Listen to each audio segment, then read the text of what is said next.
welcome to my channel. I'm Helen of Helen G Designs and Hope-Filled Journals, and I want to wish you a Happy New Year. That's right, folks. Today is January 1st, 2022. So it's going to be an exciting year, I can already tell. So today I wanted to share with you, I decided to take part in a junk journal January, and it is put on by Meg Journals, and there's other collaborators that are participating, and if you go to her channel, I'm sure she'll have a list of everyone who's participating. But I decided to jump in and be a participant myself, so I thought I would share with you what I did today. I probably won't make a video every day, but I would like to try to keep up with the challenge, and it's got some wonderful prompts here. The prompt for today is New Beginnings, and I also found this on Instagram. It is another challenge. I think this is for Instagram, but it is put out by Jesus Journal Junkies, and I just started following her, and it's got these prompts, charitable, courageous, devoted. So I thought I might try to do a little bit of this along with Junk Journal January. So I was going to create a new journal and decided I have this journal that I didn't finish. I was using this for my gratitude journal, and Christmas came along and I got had other things to work on with the A to Z of Christmas craft and other Christmas projects. So this one's been sitting there unfinished. So rather than starting a new journal, since I'm already working on making a new journal, it's not quite ready for this. So I thought I'd go ahead and use this one to finish up. So this is just what I've been working on. It's got all fall printables from various kits, and I believe I did a video on this already, but this is just what I thought I would go ahead and use rather than starting a new one.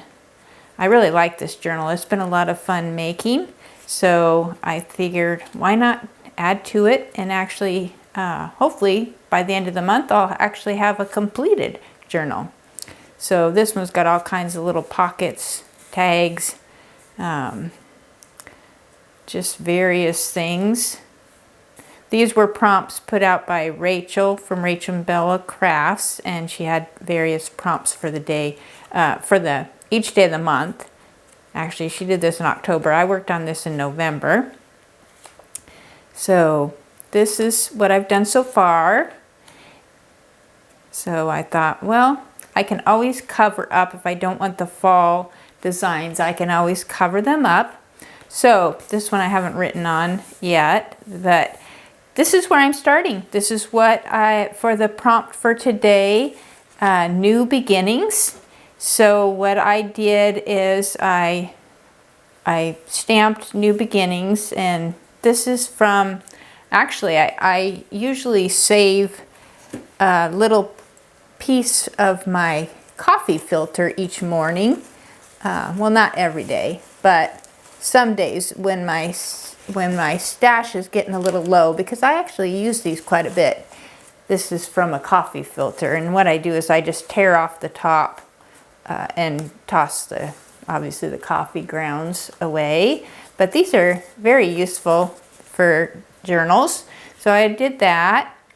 And this, I just stamped a little butterfly on the fabric, and I made this pocket here, and I used my dried flowers that I did a few months ago.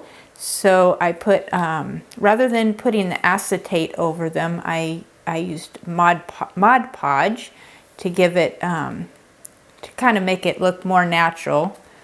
I'm not sure if I like that or the acetate better. And then this is a napkin, and this is just a fussy cut.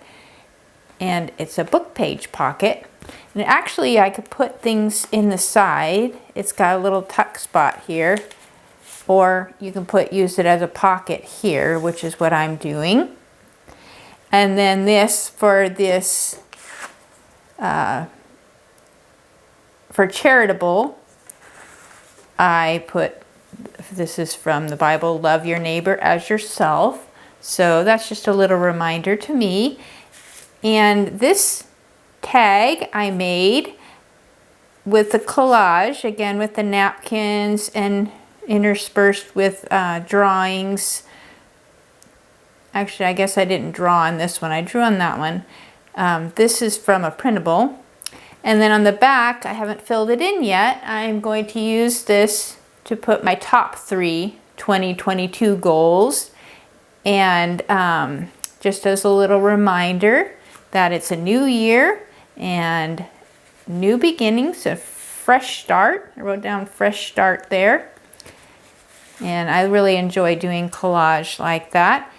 So that's the prompt for day 1, new beginnings. I'm gonna try to keep it fairly simple. Believe it or not, this actually took me a lot longer than it probably should have. I left some room for writing here. I'll probably fill that in. But by the time I collaged the tag and made the pocket, and again, a lot of the time is spent deciding what I'm going to do. But what I would like to do is keep up with it each day and just do one page.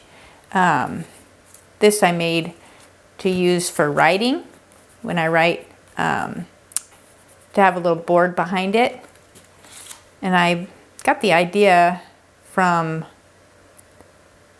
honestly, I can't remember who I got the idea from. So if I think about it, I'll put the link below. But today, I also thought I would share with you how to make this pocket. Again, I saw this on another channel, but I make these quite frequently, and you may have seen this yourself. You can either use it as a pocket or you can use it as an envelope.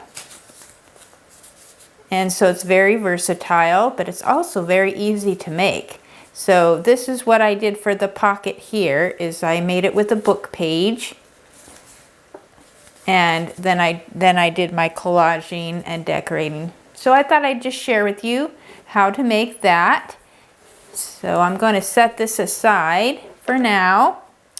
And I have both a book page here.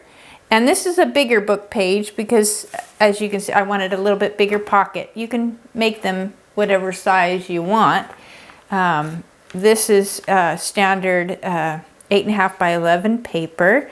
So this is from my newest printable. Actually, this also is from that printable kit. It's just a page kit of vintage pattern papers. And I really like it because I can use it for many journals. It kind of goes with anything. It really goes well with the coffee dyed papers or tea dyed papers. And I really like the vintage look. So I thought today what I'm going to do is I'll make one real quick with the book page, and then I'm also going to make one with the standard paper so you can see the difference and just see one way this is very versatile. And if I remember whose video I saw the tutorial on for these, I'll link that below also. So I'm going to take this paper. It's kind of rectangular in shape. And basically you just fold it like you're going to do for if you were making a paper airplane. Now I know there's many ways to make paper airplanes, but try to get it as even as you can because it'll always turn out better if you have it even. I'm going to do it rather quickly, so I'm not going to be as particular, but you make your triangle, like if you're making a paper airplane, and I believe the next step could also be as if you were making a paper airplane. So maybe this is like a paper airplane pocket. Just fold that in there. Then the other side, you fold this side in, make it even as possible. And you could actually use a bone folder, will probably be better to make my creases better. Okay, so I've got that. Not real straight here. I don't know what I did there.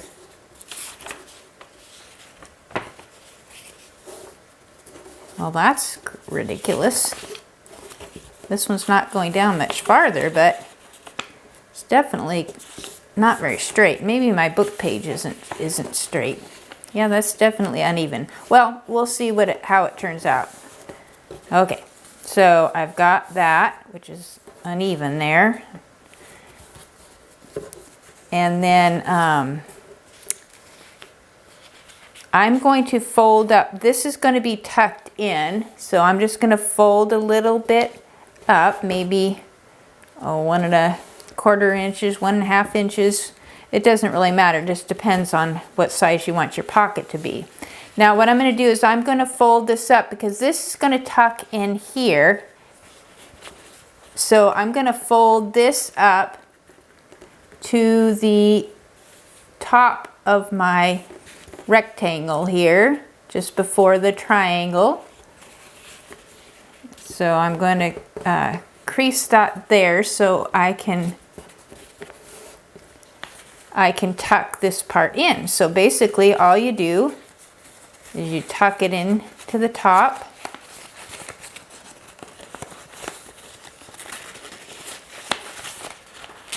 Hopefully you can see that okay. And I'm going to flatten it out.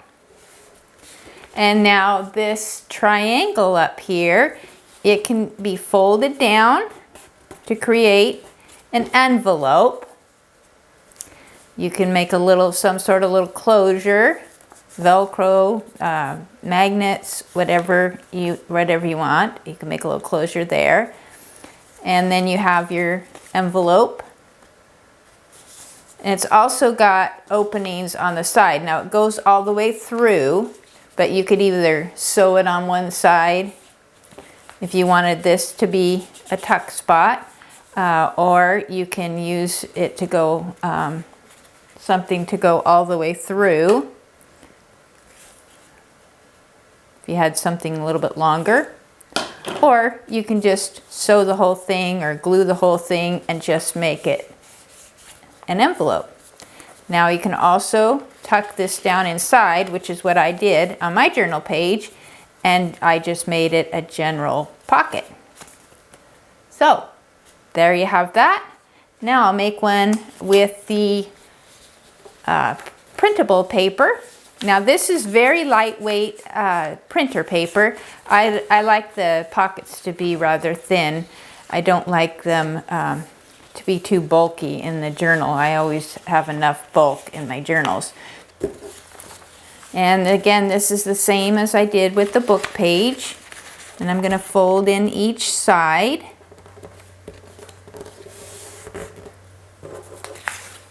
I'll fold in the other side. Don't want them to cross each other, but meet in the middle. Now I use my bone folder just to go over it.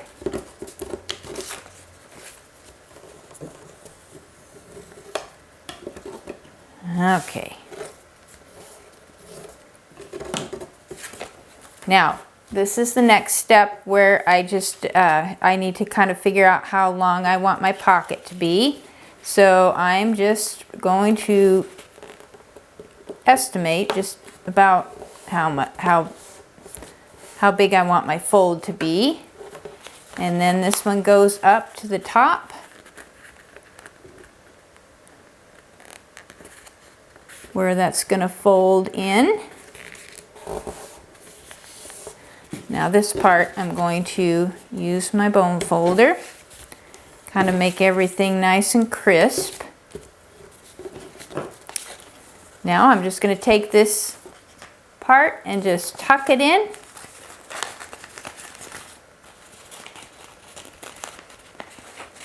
This is probably the trickiest part, but it's really not that difficult.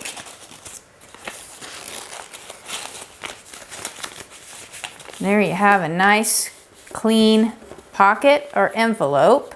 I kind of like the looks of the envelope on this printed paper. See? Very easy.